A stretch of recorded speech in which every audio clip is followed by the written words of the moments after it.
നല്ല ഫ്ലോറൽ പ്രിൻറ്റും എംബ്രോയ്ഡറിയും വരുന്ന സൽവാർ സെറ്റാണ് നമ്മൾ ഇന്ന് കാണുന്നത്. അത് നല്ല രസമായിട്ടുള്ള കാന്ത എംബ്രോയ്ഡറി ആണ് വന്നേക്കുന്നത്. ഇതിപ്പോൾ നമുക്കൊരു base colour navy blue tone വന്നിട്ട് ഓഫ് വൈറ്റ് കളറുള്ള ഫ്ലോറൽസ് വന്നിട്ട് അതിൽ ഫുള്ളായിട്ടും കാന്ത എംബ്രോയ്ഡറി ആണ് ചെയ്തേക്കുന്നത്. നല്ല രസമായിട്ടുള്ളൊരു സൽവാർ സെറ്റാണ്. ഇതാണ് പാറ്റേൺ വരുന്നത്. നല്ല ഫ്ലോറൽ പ്രിൻറ്റ് വരും, സ്വീക്വൻസ് വർക്ക് കൊടുത്തിട്ടുണ്ട്, കോട്ടൺ ബോട്ടോ. അതുപോലെ തന്നെ ദുപ്പട്ട വരുമ്പോൾ നല്ല സോഫ്റ്റ് ആയിട്ടുള്ള കോട്ടൺ ദുപ്പട്ടയാണ്.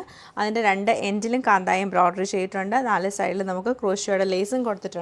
ഇങ്ങനെയാണ് ഈ ഒരു സൽവാറിൻ്റെ പാറ്റേൺ വരുന്നത്. പിന്നെ നമുക്ക് ഇതിൻ്റെ കളർ അവൈലബിൾ ആയിട്ടുള്ളത് ബ്ലാക്ക് ടോൺ വരുന്നുണ്ട്, ഒരു പിങ്കിഷ് റെഡ് കളർ വരുന്നുണ്ട്, പിന്നെ വന്നേക്കുന്ന ഗ്രീൻ ടോൺ ആണ്. 4 നല്ല രസമായിട്ടുള്ള ഷെയ്ഡ്. അപ്പോൾ ഈ 4 സൽവാസിൻ്റെ കളക്ഷൻ നമുക്ക് ഡീറ്റെയിൽ ആയിട്ട് കണ്ടുനോക്കാം.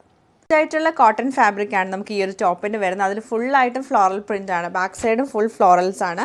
അതിൻ്റെ ഈ ഫ്രണ്ട് പോർഷനിലെ ഫ്ലോറൽ പ്രിൻ്റ് നമുക്ക് നല്ലൊരു ഹാൻഡ് വർക്ക് ചെയ്തിട്ട് ഇങ്ങനെ ഹൈലൈറ്റ് ചെയ്തേക്കണം. അതിൽ സ്വീക്വൻസ് വർക്ക് കൊടുത്തിട്ട് താഴെ വരെ ഇത് ഫ്രണ്ട് പോർഷൻ ഫുള്ളായിട്ട് നമുക്ക് ഈ ഒരു ഹാൻഡ് എംബ്രോയ്ഡറി ആണ് വരുന്നത്. ചെറിയൊരു ക്രോഷ്യോയുടെ ലേസ് ദാമനിൽ കൊടുത്ത് ഹൈലൈറ്റ് ചെയ്തിട്ടുണ്ട്. ദുപ്പട്ടയെ നല്ല സോഫ്റ്റ് ആയിട്ടുള്ള കോട്ടൺ ഫാബ്രിക് ആണ്, നല്ല ലെങ്ത്തും വിഡ്ത്തും ഉള്ള ദുപ്പട്ടയാണ്. ഇതിനെ സൈഡിൽ നമുക്ക് ക്രോഷ്യോയുടെ ലേസും രണ്ട് എൻഡിലും കാന്ത എംബ്രോയ്ഡറി ചെയ്ത് ഹൈലൈറ്റ് ചെയ്തിട്ടുണ്ട്. ബോട്ടം വരുമ്പോൾ കോട്ടൺ ബോട്ടം ആണ് പെയർ ചെയ്തത്. സെയിം പാറ്റേൺ നമുക്ക് നല്ല രസമായിട്ടുള്ള ഒരു ഗ്രീൻ കളറിലാണ് ഈ സെറ്റ് വന്നേക്കുന്നത്. നല്ലൊരു റെഡും പിങ്കും കൂടെ മിക്സ് ചെയ്തിട്ടാണ് വരുന്നത്. കോട്ടൺ ബോട്ടം അതുപോലെ കോട്ടൺ ദുപ്പട്ടയാണ് ഇതിൻ്റെ കൂടെയും പെയർ ചെയ്തേക്കുന്നത്. ബ്യൂട്ടിഫുൾ ആയിട്ടുള്ള ഒരു ജെറ്റ് ബ്ലാക്ക് ഷെയ്ഡിലാണ് ഈ സെറ്റ് നമുക്ക് വരുന്നത്.